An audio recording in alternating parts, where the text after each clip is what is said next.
Hello and welcome to the SHSMD webinar, Developing Provider Scorecards for Patient Leakage Measurement. SHSMD would like to extend a sincere thank you to HSG Advisors for sponsoring today's program. This webinar is now being recorded and is broadcast in listen-only mode. We have designated time at the end of the webinar for Q&A, but feel free to click the chat icon in the lower right-hand side of your screen to submit questions or comments throughout the presentation.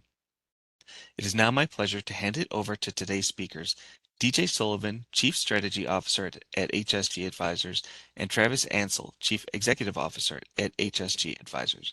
DJ and Travis, thank you for joining us. The floor is yours.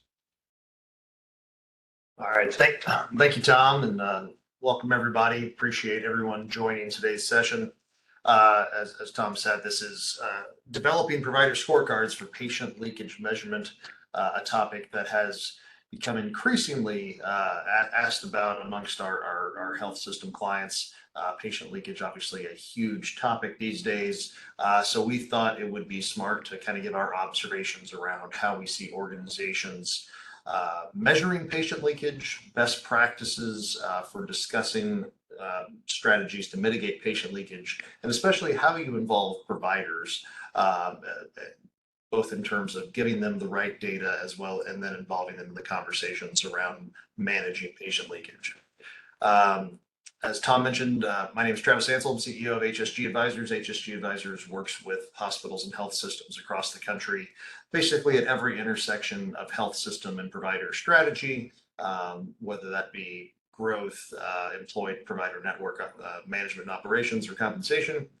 DJ? Yeah, then DJ Sullivan, Chief Strategy Officer with HSG. Been with the firm for 10 plus years, mainly focused on the ambulatory growth side of the organization, supporting health systems and hospitals on patient leakage one measurement, as well as then what are the operational elements, strategic elements that we need to put into place to really see the return on the investment we're making and utilizing many of those different data elements.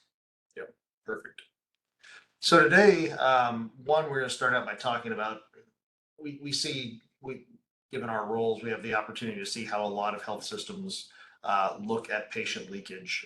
So we'll talk about some observations on that and why we would implore health systems to maybe think a little bit differently about it by applying some different data sets to it. Then we want to talk about where we see variation in patient leakage.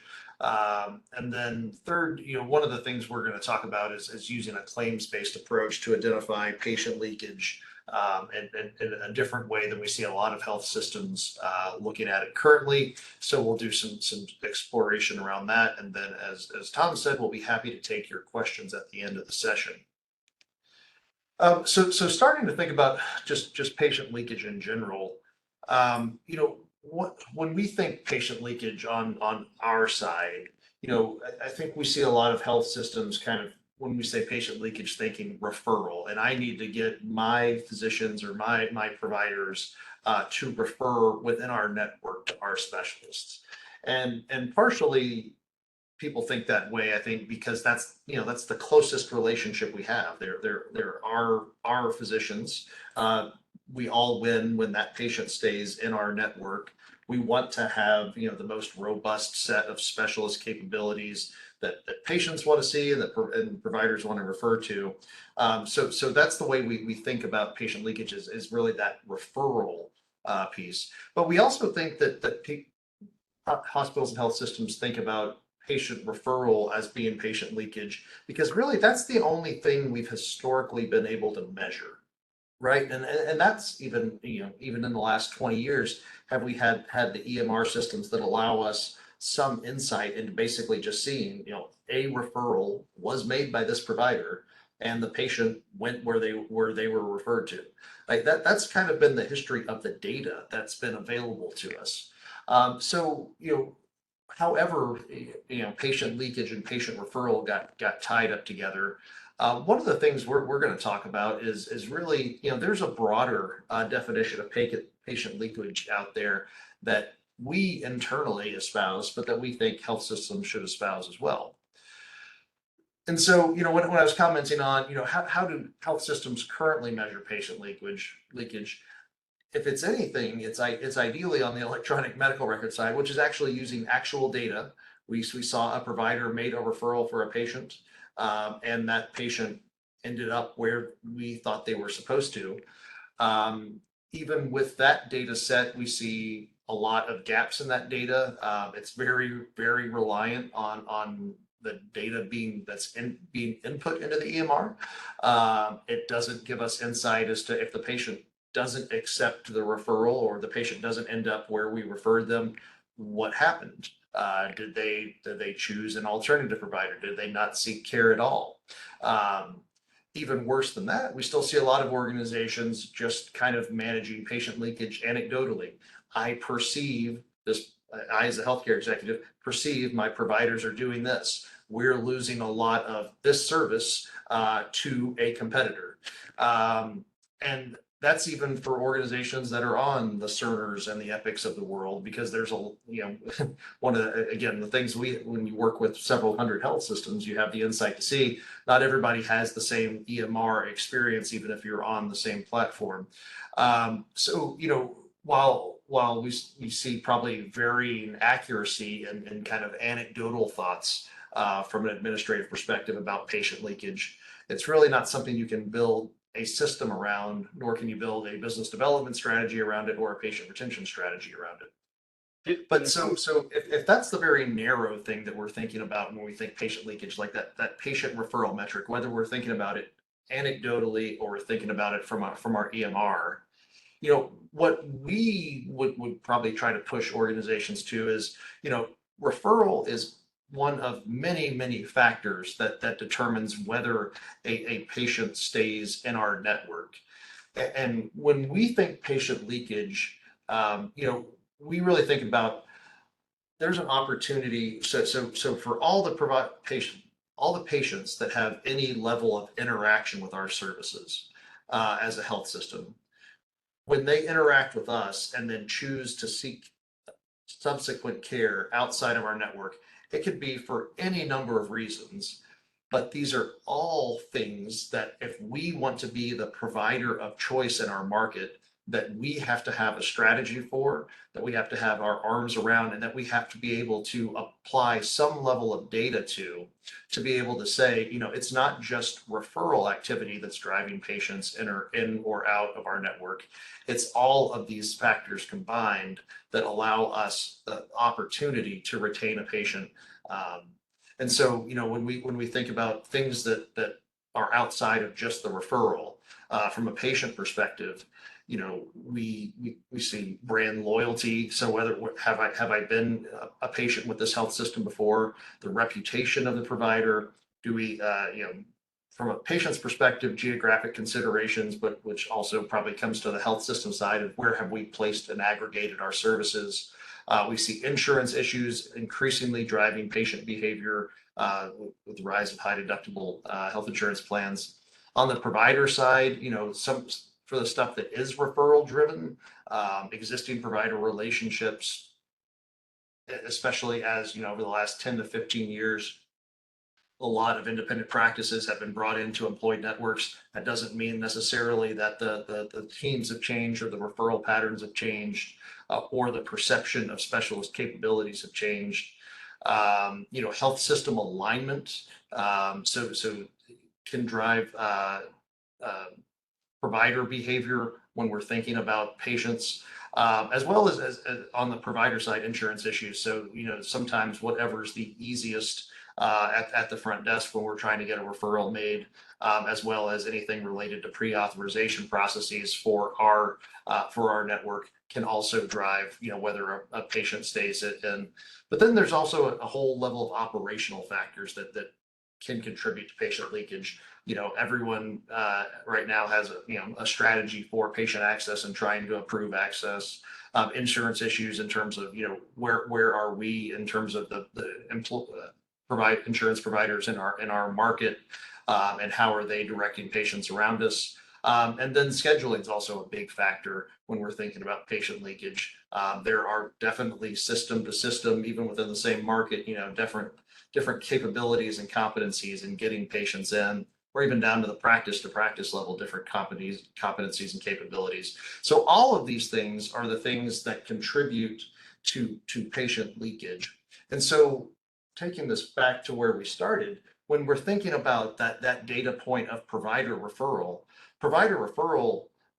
and whether or not that patient goes where we directed them to, may or may not be influenced by this, but there are definitely other patients that we are not referring who are interacting with our providers, and then choosing at a later date to seek care outside of our network. And so the point of today's webinar is how do we really put data to that broader question of all types of patient leakage when we have patients interacting with our providers, say a primary care provider in our network, and then how do we understand where that patient seeks all of their other care, and how can that point of contact that patient is interacting with within our health system, how can they help us deal with all of these issues that drive patient leakage?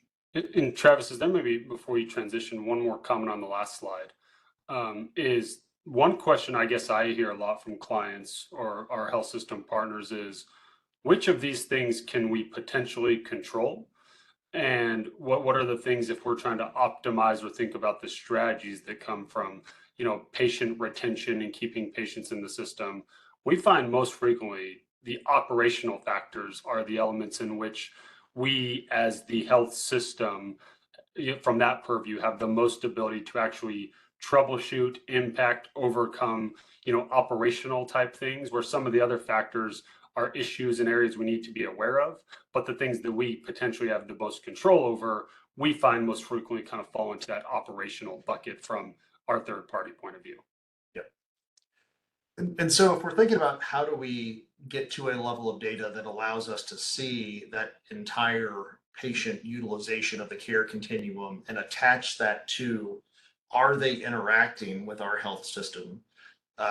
We're believers in that has to be a claims-based solution. That's the only data set that exists out there that allows us to identify a patient, their interaction with our provider, and their interaction with the rest of the care continuum that exists both within our EMR and outside of our EMR. So if we're thinking, all payer claims data, that gives us the entire care continuum.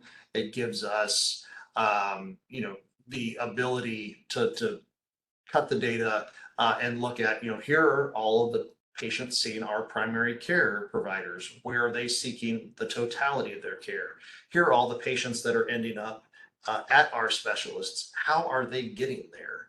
And the challenges with utilizing all payer claims data is, one, it's never a full data set. So when you start talking to providers about it, there's always the questions of, well, what data are we looking at here? And we don't know any health systems that really have that strategy in-house. So it's a third-party strategy working with advisors. But the benefits of that are, if we have an approach that allows us to see the entire care continuum, instead of on the left, which is an actual snapshot that we took from a way a client looks at their referral capture, by pulling data out of the EMR and kind of looking practice by practice, how many of our patients are, for a given specialty, are accepting their referrals and ending up where we refer them. Like that's very valuable data, but it's very myopic data that just gives us the ability to say patients did what we told them to, versus on the right, which is, of all the patients that are interacting with those same primary care offices, where are they seeking on, maybe on the left side of that chart on the right, where are they seeking the totality of their orthopedic care? How much of that is staying within our employed network? How much of that is staying within our medical staff, physicians that aren't employed? And how much of that's just leaving our system altogether? And if it's leaving, where is it going? And if we can measure that data, that gives us the basis to start having effective conversations around what's our access strategy for things like orthopedics, practice by practice, provider to provider, what are the variations in patient leakage and why might we be experiencing those? And then go back and apply it to what we were looking at on the following slide. So what of all these factors that drive patient leakage, what do we think might be happening here? And tying that to today's topic, which is developing individual provider scorecards, what we're going to focus on is really how do you put data together about a provider to show them here are your patient interactions and here's how your patients utilize the care continuum, and let's work together to figure out how we make the change to get that data better. So with that, DJ, I'll pass it over to you. Yeah, so the place we want to start is big picture. If you want to go to the next slide, Travis, is talking about where we see some of the largest variations in patient leakage. And this is super high level, then like Travis said, transitioning to individual provider level, obviously being the ultimate goal here. But when we look at patient leakage, we kind of bucket it into two major, I guess, reasons as to why variation occurs. And so we broke it into geographic, then provider variation. So talking through each of these a bit more specific, the geographic variation could be driven by a number of different things. So one, just what is the market demographics and or the service area in which we're servicing patients in, primary, secondary, however you define things, based on where patients are located. That seems simple enough, but I think oftentimes actually misunderstood a little bit. That just access to care, a lot of the other factors that Travis mentioned a few slides ago, that geography of where patients reside is going to play a very critical role in overall variation.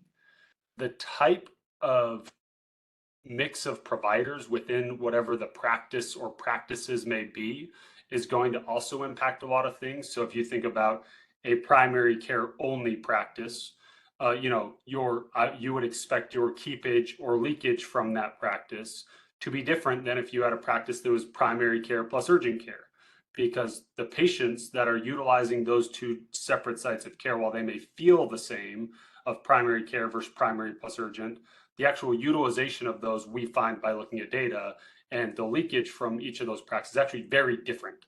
And so taking into account what is the actual service capabilities within the practice and what does that look like is going to be a critical element. Getting into the actual type of location. So what are the not just provider capabilities, but service capabilities? Are there other ancillary services in the practice? Are there other multi-specialists within the practice or location, whatever that site of care may be for you? So taking into account the other capabilities within or with not necessarily within the same building, but within a reasonable geographic area as it relates to then ease of travel. What does that look like? And how do we start to ensure what those capabilities may be and how do they impact our ability to keep patients within the system? The second large bucket is the provider variation piece. So this ties back to some of the comments Travis made earlier, but really the alignment of providers with our organization and or a competitor organization. Are they employed, independent? Are they staunchly independent? Are they independent but closely related to with us? There's a giant continuum of white to black of what that relationship variation potentially looks like and what that alignment looks like. And so we need to be cognizant of what that may look practice by practice and or even individually provider by provider as we get more specific. Then a lot of the other elements, so access point capabilities, we talked about that. Is it traditional primary care, urgent care, ED, like what is the actual access point and who are the providers servicing that access point is going to be a critical component as we think about overall ability to keep patients within the system. And then as oddly as it seems, provider tenure being kind of the last main bucket pulled onto the slide, very purposefully that we see the new versus established component of providers, we're finding to actually be pretty critical in understanding, tying back to kind of the provider relationship piece that Travis had on the provider factor slide a few slides ago, that established providers in the marketplace tend to have very close, tight-knit relationships. New are sometimes, if they're being employed, then their alignment is going to be much stronger because that's the way that the system operates now. So based on how long the provider's actually been with your organization, we're finding there to be reasonable variation in your ability to keep patients within the system at each of those separate kind of cohorts. Anything else to add to this from you, Travis? No, I don't think so. I think the next couple slides will help put some detail to that. Yeah. So digging into a few of these specifically, so if we start with maybe by geography, so we just pulled some blinded samples from like around Louisville, or our broader service area here in Kentucky, where this would be, in our opinion, using that claims-based approach of let's identify patients, maybe have an office-based visit with any primary care provider in one of our 4 geographies, and let's measure maybe to our core surgical specialties how well are we doing at keeping those patients within the system? So maybe picking just on that top kind of section for Louisville, Kentucky, we're going to say patient has an office-based visit with a PCP in one of our Louisville, Kentucky practices. Let's then follow those patients and understand their journey to specialists, whether it be orthopedists, GI, et cetera, across the top there. What is our ability to keep patients within the system for each of those, where you can start to very quickly see our ability to keep patients for GI, general surgery, urology is very, very high. However, orthopedics and ENT from those Louisville-based practices, we're having a lot more outmigration or leakage of patients. And that's where we can start to, troubleshoot more specifically, what are the factors that may be impacting that. Additionally, if you maybe pick just the orthopedics kind of column on the far left-hand side, we can say, for orthopedic services or volume going to our orthopedic specialists, where are we seeing more significant than less significant patient leakage, and being able to see the LaGrange County practices kind of very bottom left of the image there. That's going to be, we're losing 8 out of 10 patients from those practices. Is it an access thing? Are there operational issues that may be impacting that? Are there provider factors that may be impacting that? That's where we start to say, data is going to help us know where to focus our energy, but then how do we start to overcome that and think about what are the strategies we need to implement to ideally keep patients within the system at a higher rate.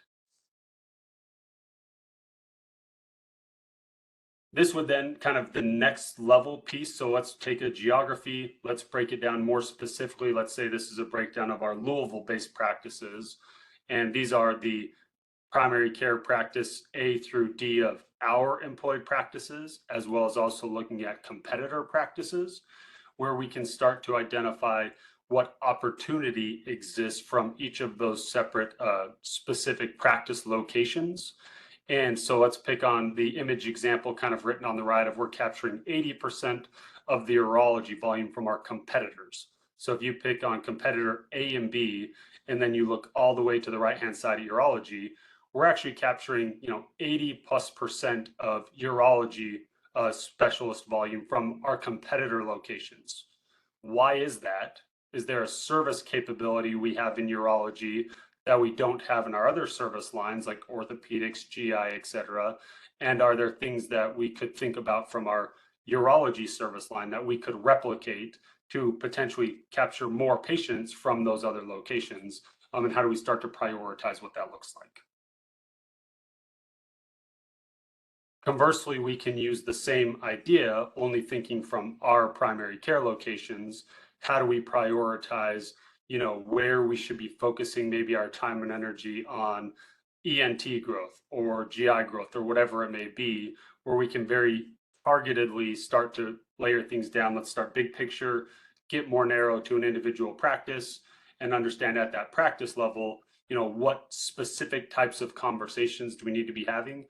We see this, especially when you get into a lot of business development, liaison type discussions, which we'll touch on a little bit more in a minute, that you can get very targeted very quickly to make sure that the return on the time and investment you're making in a lot of those initiatives is as valuable as it can be.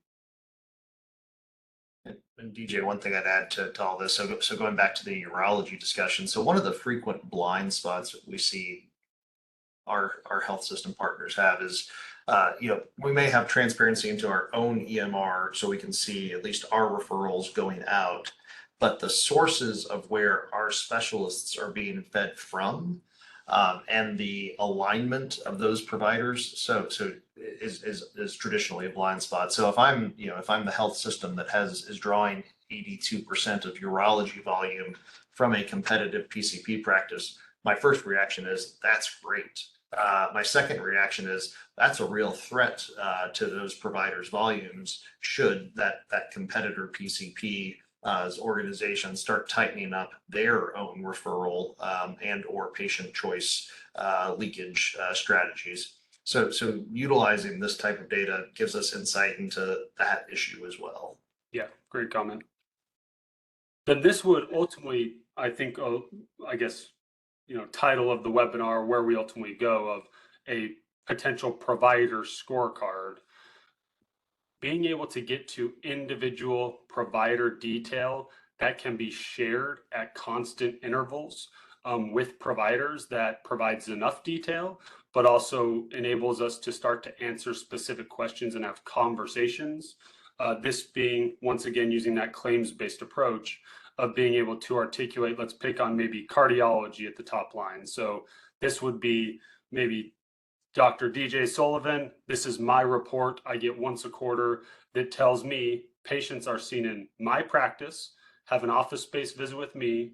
If they're going to a cardiologist for within the next 3 months, let's say for this example, that 92% of the time in our Q4 22 time period, the very top left figure there, they're ending up at an employed cardiologist. 8% of the time, my patients are going outside the system or to a cardiologist that's not affiliated with our health system.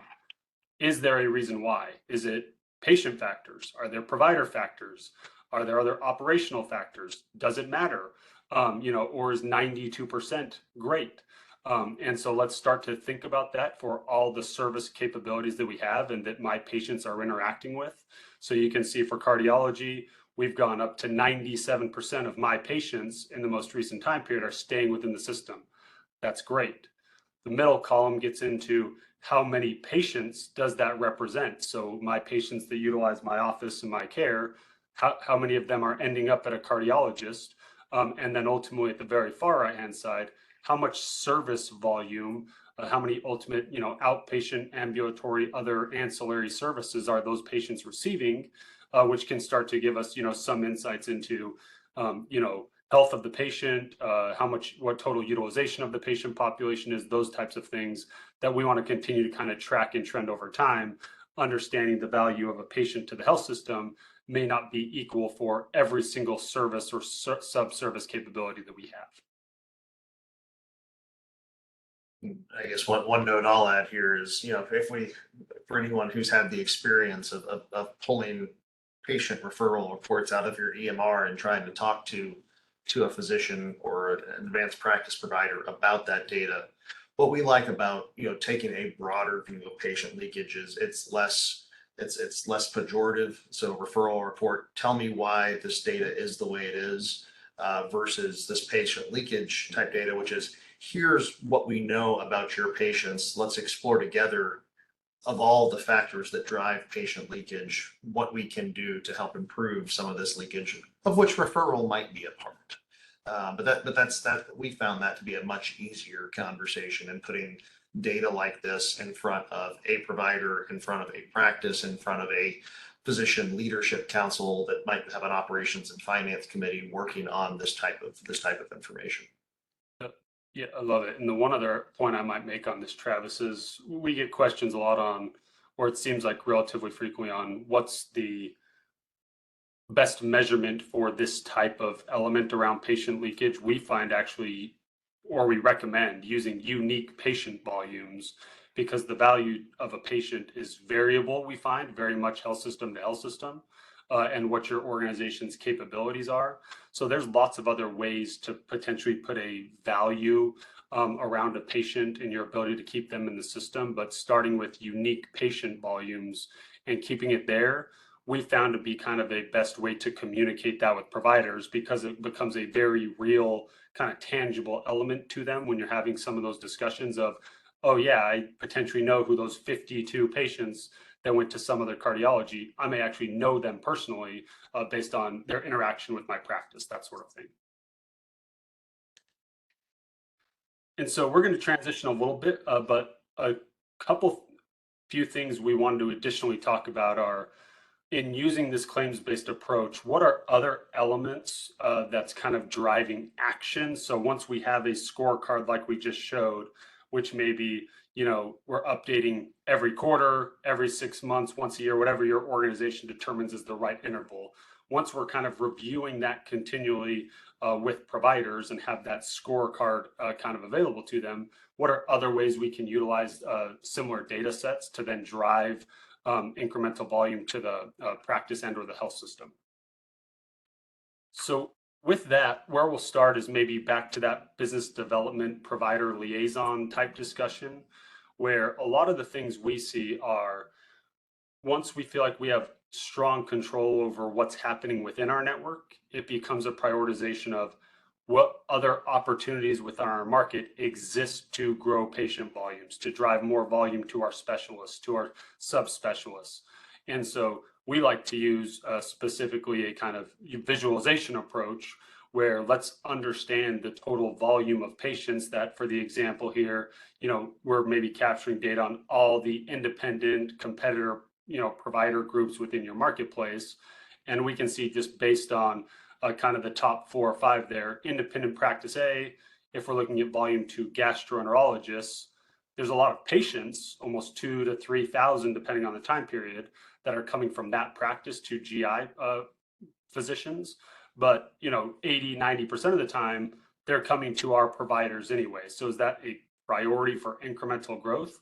Most likely not. But then you look at kind of the second, the highlighted box there of the next 3 practices, either independent or competitor practices.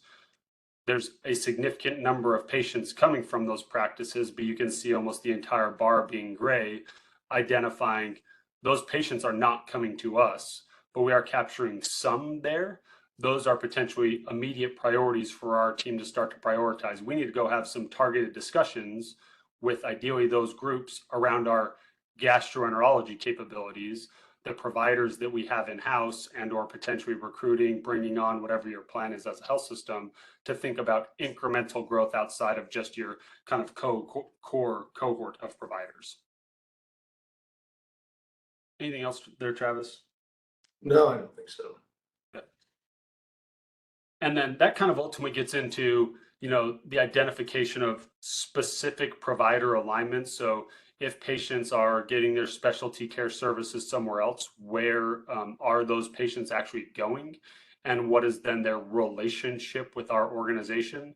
So this kind of blinded example is going to say, patient has office-based visit with any one of our employed PCPs. They're ultimately ending up at a general surgeon. What percentage of the time are they going to an employed breast surgeon is kind of the dark red, or an employed general surgeon? This client example is a blinded, they have a large independent GI group, general surgery group in their market.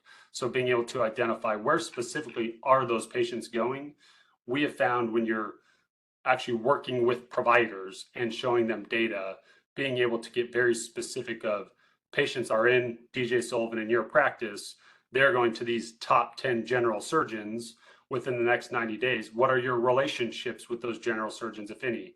And are there things that, we could potentially highlight around additional relationship development, service capability development, those types of things to ideally, increase our ability to keep patients within the system.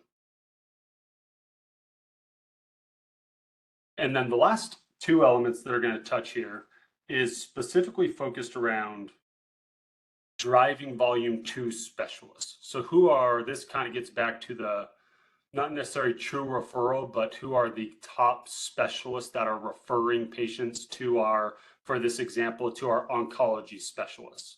So who are the actual provider types that are driving volume to our oncology specialists being the use case? And how do we identify incremental opportunity to do so more? So you can see the example that the highest volume of patients getting to our oncology specialists are actually from primary care providers, where we have a lot of relationships also coming from cancer specialists. And then what's highlighted, a lot of volume of almost 2,000 plus patients that are coming from emergency medicine specialists. And so the actual, ED docs and APPs that are servicing those patients, where 16% of those are then maybe coming from our employed or on staff ED providers, but there's 80+% that are coming from ED providers that we have no relationship with at all. And so how do we start to develop relationships or identify who those people are so that we can prioritize our efforts effectively? And DJ, I'd spend a minute talking about this here, but I mean, this is definitely one of the, as I mentioned earlier, one of the biggest gaps that our health systems and even some of our physician practice clients have is basically how are patients getting to me, and that is managed as going back to how do health systems measure patient leakage. That's very much in the anecdotal bucket at the health system executive level, at maybe your employed group leadership level, and even at the practice and provider level. That is anecdotally people think they know, but being able to put data to it allows us to manage it, right? So if we ask a lot of providers, where do you get your referrals from? They might say, well, they all come from, in this case, maybe we're talking about a radiation oncologist, and well, they all come from hematology oncology. Well, maybe they do, but that's anecdotally, that's what they feel. But our strategy for developing, a broader cancer service line patient base, from this chart, definitely includes cancer. There's still a ton of hemonc opportunity out there. There's definitely patients coming out of orthopedics, general surgery, cardiology, places we don't they may be coming directly from there. They may be a patient with multiple comorbidities that's kind of bouncing around between specialty groups, but without the data to really say, well, this is the part of that network that we're capturing and is coming to us, and these are all the other patients of that same source that aren't coming to us. That really gives guidance to our overall growth strategy, certainly growth strategy at the service line level, but as DJ's pointed out, really at the business development level. Thinking more broadly and less myopically about how do we grow our patient base and what relationships do we need to create. And this is the type of data that helps us do that. But you brought up you jogged a great thought in my mind, Travis, that we've especially found, and why I think a lot of organizations we partner with are transitioning to this kind of targeting for incremental growth, like Travis kind of articulated, is we find a lot of organizations are actually getting pretty good at keeping patients within their system. There's still plenty of opportunity we find, but for a lot of key capabilities we have, organizations across the country are getting pretty good at keeping patients within the system. And so we need to start to think a bit more broadly than just what's already touching our doors that we know about. How do we identify new areas for continued growth? And so within this, kind of the next level is going to say, all right, let's get more specific. So if it's emergency medicine providers, which actual EDs are those patients coming out of? So which specific emergency departments are patients coming to our cancer specialists from? And how do we start to identify, can we go to Mid-Ohio Emergency Services? Can we go to Mount Carmel St. Anne's, fourth or fifth down the list? Let's put a number of patient relationships that exist now. Let's put a value on that, and then start to think about, if we want to grow our cancer service line, these are some of the top ED groups that are feeding our cancer services today. Which ones do we already have some sort of relationship with, if any? If we don't, should we develop a formal relationship, or is there easy ways to think about that? And then 3, should we just, even if they don't fit into one of those first 2 buckets, should we just do some sort of broader marketing and or business development initiatives, at least with the top 5 to 10, and just see and track and trend over time what incremental growth can we capture from some of those potentially smaller investments from a time and energy standpoint.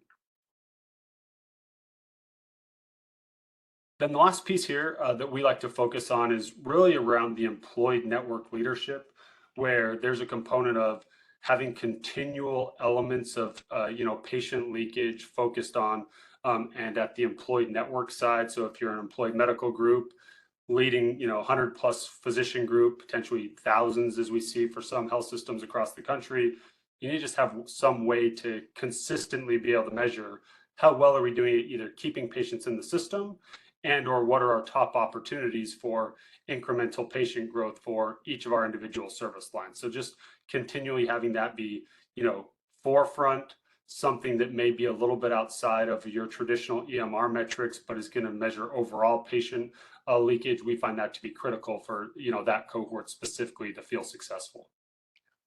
And what I'd add is, again, common theme of all these data sets that we're talking about, whether they're EMR data, anecdotal observations, or even this type of data, it tends to get siloed and either in our smaller health system partners at the executive team level, maybe some of our larger health systems at the planning level, or in this case at the employed network leadership level.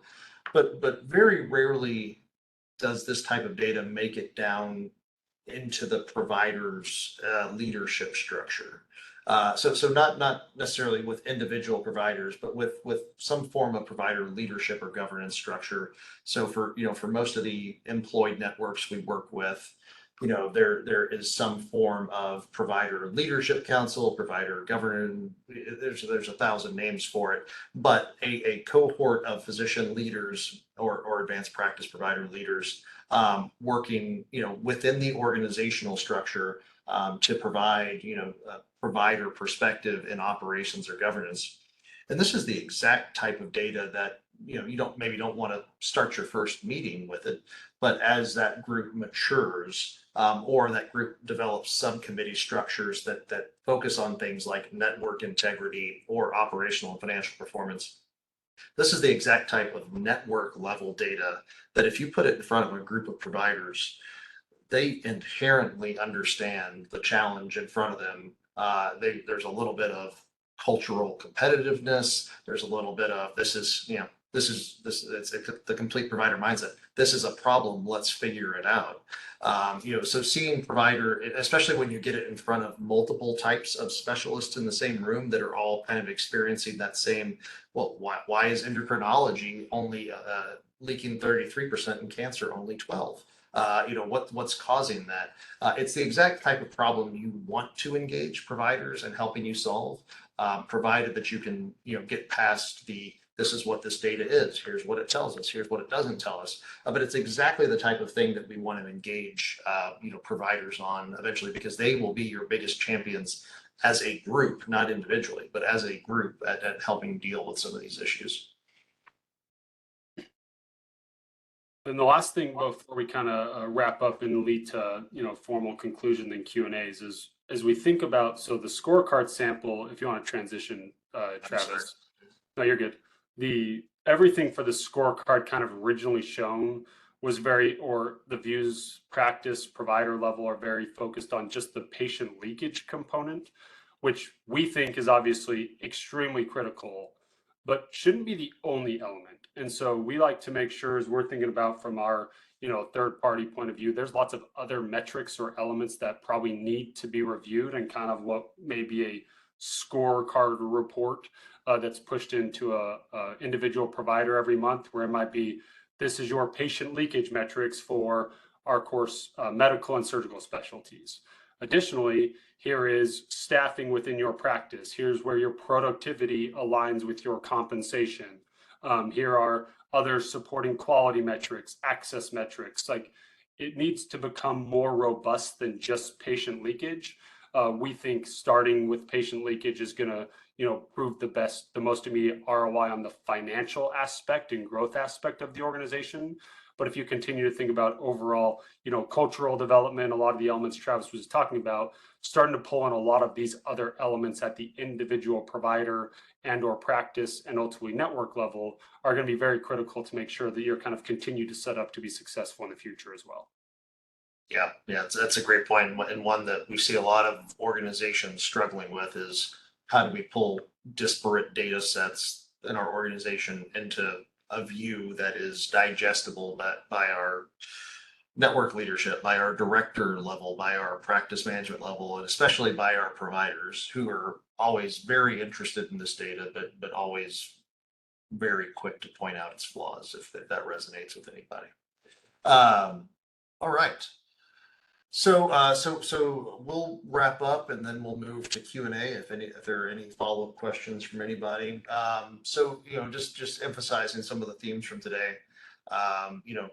Patient leakage to us doesn't mean pure provider referral. There's a much broader set of factors that drive patient leakage, and our emphasis would be you need a broader data set that helps measure that performance. Two, if at a minimum we should be looking at data out of our EMR, but really that all payer claims data set is really the thing that gives organizations the insight to the entire care continuum, and really is kind of the basis for managing patient leakage and providing insight into the current blind spots that exist for a lot of health systems. Three, when we think about, as DJ pointed out, there's a ton of reason that variation might exist within geographies within your service area. There's a ton of reasons why variation might exist from specialty to specialty, practice to practice, provider to provider. But without having data that reliably measures that, it's really all you can do is manage it anecdotally, and that's never going to get to the broader strategy that you're trying to get to. And then our last advocation was for organizations that do measure data around patient leakage or network integrity and are trying to build a strategy around it. The data has to be, it can't be siloed. It has to live in multiple places within your organization. We think it's most directly, if you're looking for quick win ROI, it's most directly relevant to your business development, provider alignment initiatives, but also should be fed into any strategic growth initiatives at the system level, market level, service line level, but should also be pushed down to practice and provider level management, because there are a number of those patient leakage factors we talked about that are controllable at the provider level and at the front desk. So with all that, we're happy to take any questions if there are any, Tom, or if not, we're happy to wrap up and say thank you. Okay, we'll give people a minute. If you do have a question, please do enter them into the chat. And just a note that I will follow up this afternoon. I will share the recording, the survey questions, and Travis and DJ, are you okay with me sharing the slides with all attendees as well?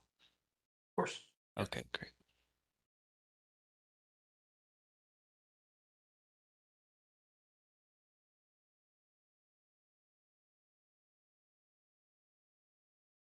Okay, well, I don't see any questions. I'll give people a few more seconds. Oh, here we go. We got a few questions coming in.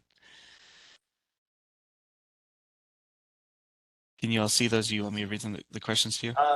No, we can see them. So we have a question about how do you measure access? So that's a great question. There's a diversity of thoughts and answers to that across our client health systems. Our personal preference is we embrace the standard of time to third next available appointment for each provider schedule. We use third next because it eliminates any kind of special cause variation, cancellation, or any other reason why a spot might be open in a provider schedule. So looking 3 in is an industry standard, but one that we embrace. DJ, I'll throw this one to you. How do you overcome anecdotal beliefs of referral pathways when it seems it's not supported by the data? Wow, that's tough. Well, I'll give you a second to pause because this has come up with a couple of my clients recently, which is, how do we run an organization where everyone wants to manage off of anecdote and is not willing to embrace data, right? And that becomes, I have to take whenever I get that type of question, I have to take it up a couple of levels to what is our culture as an organization from a management perspective, and are we willing to embrace what data is telling us, or are we going to, when push comes to shove, fall back onto, well, these are the things I feel rather than what data says to me. So I think it's a challenge everyone's going to encounter individually, especially as you're having individual conversations. with providers. That's why I think it has to kind of come up a level and be an organizational strategy as opposed to a one-to-one strategy. DJ, how would you answer that?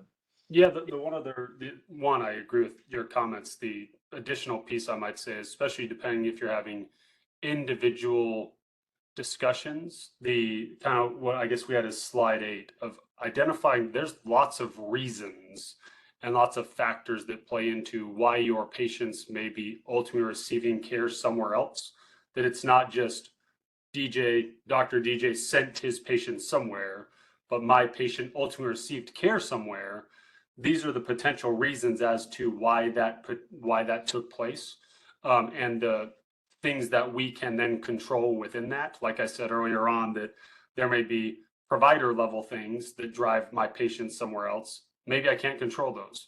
If it's operational stuff, then maybe we can support there. So that's maybe the one other layer I would add on is realizing and communicating clearly that there's lots of reasons as to why those patients may be ultimately receiving care elsewhere, is a pretty critical component.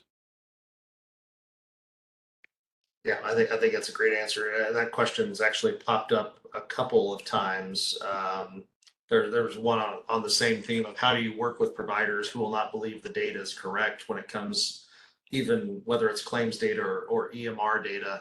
And so Krista, who asked that question, that's where I believe it really has to start.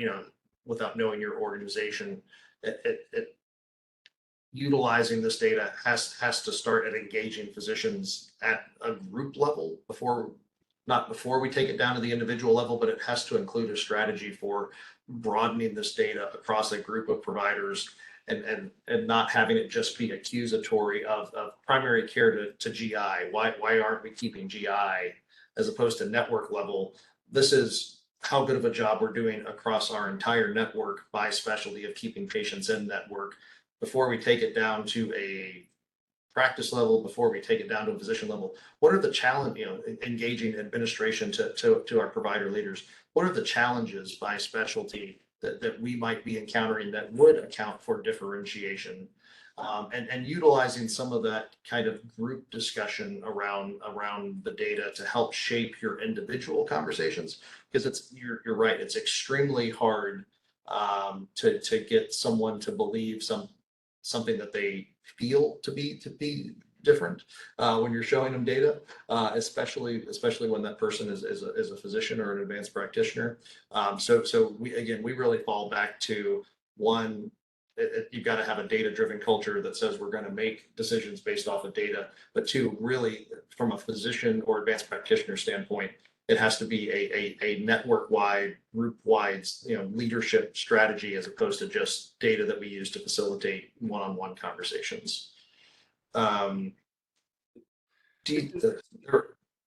everyone who didn't insert a question, everybody decided to ask a question, so we'll try to get to a couple more. DJ, sorry, go ahead. No, I was going to say, so there's a couple of these that I think have a similar theme on Epic or EMR utilization versus outside claims, all payer claims utilization. And so maybe talking about that broadly, that we think, as was kind of mentioned throughout, in all payer claims utilization perspective for patient flow or patient leakage, however you want to define it, we think is going to be the most holistic approach, because you're not going to be limited by what is input or accepted within your EMR, but you're going to, because you're using billing processes and everyone wants to get paid, you're going to ultimately go through the process of patient had a service at my primary care practice. They ended up at a specialist for one reason or another.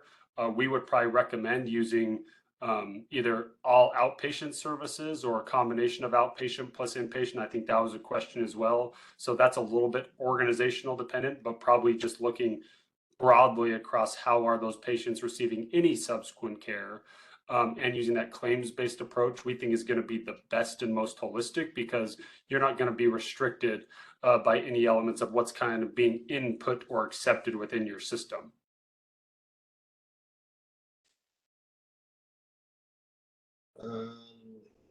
And DJ, there was one more that was similar theme, but appears to be a slightly different question, which I think is worth answering.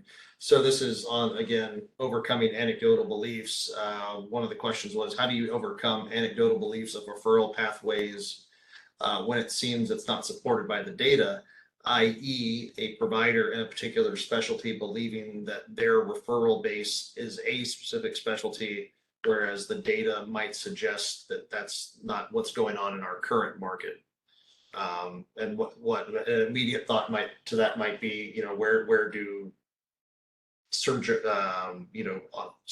oncology cases come from? Do they come from general surgery? Do they come from hem-onc? Do they come directly from primary care, which would probably be unlikely? But how have you seen this data help overcome that type of discussion?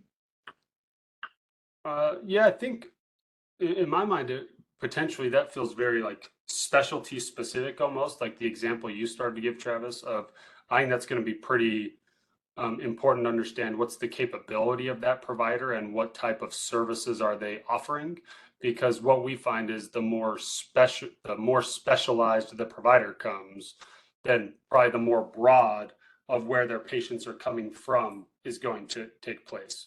So there's going to be, if I'm a very specialized surgical oncologist, I potentially need lots of different ways to get patients to me, or they're potentially coming from lots of different places.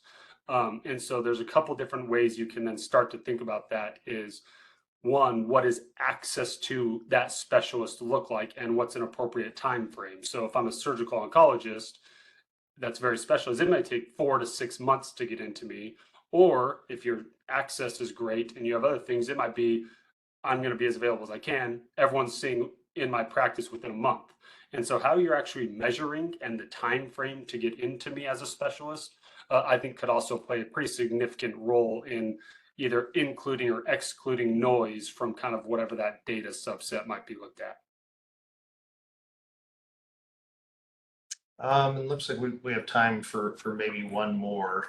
So Joanne asks, as you are measuring leakage, do you look at all types of care settings and providers, or do you filter for like types such as inpatient care, hospital outpatient department care, or ambulatory surgery care? And I'll start, maybe you could add on. So our bias is, when we're looking at this type of data, what we're really looking toward to is really the ambulatory to ambulatory, provider to provider relationship. And certainly if our starting point is a hospital-based specialty like emergency department, we can certainly start there. But I think the data that we find most valuable is understanding the entirety of the care continuum and the provider to provider piece. And that's what we think this type of data really helps us understand, is what do those patient relationships look like across providers. And then we can utilize, a different type of claims-based metric, like what we do for outpatient ambulatory market share, to really understand, what is our market share for in ambulatory surgeries, in a certain specialty against an ambulatory surgery center. If we leverage our inpatient market share, what's our inpatient market share for that market that provider is making referrals in? What does that compare to competitors? That's how I would think about approaching it. DJ, do you have any additional thoughts? No, I generally agree. I think it's patient leakage from our perspective should be provider relationship driven and potentially even agnostic to extent of site of care, because providers are going to be the drivers of what that looks like ultimately, and or play a significant role. So I think I generally agree with kind of where you went. And just thinking about probably a follow-up question going through that person's head, how would you think about imaging? So I like to think about imaging personally from just the radiologist perspective, that you can measure volume to hospital-based specialists the same you could do any other specialist. And so like taking that recommended approach of primary care to who are the actual radiologists that are doing the reads, or who are the hospital-based patients that are, the internal medicine docs in the hospital that are actually seeing and rounding on my patients. Like a lot of that I think can be handled the same way using kind of a all payer claims approach, because it's still then very focused on the provider relationship and then that provider's ultimate affiliation with our health system that I think is most critical for most organizations. Great.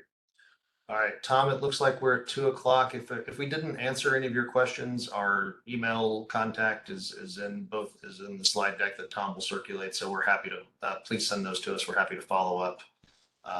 But with that, Tom will say thank you to everybody, and we'll look forward to seeing everybody again. All right, DJ and Travis, thank you both so much for sharing your expertise with us today. And another thank you to HSG Advisors for sponsoring today's program. So please do complete this short survey that will launch on your browser once this webinar closes. And as stated, I will share the recording and the slides via email later this afternoon. So that concludes today's presentation. Thank you, and wishing you all a great afternoon ahead. Thank Thank you. you.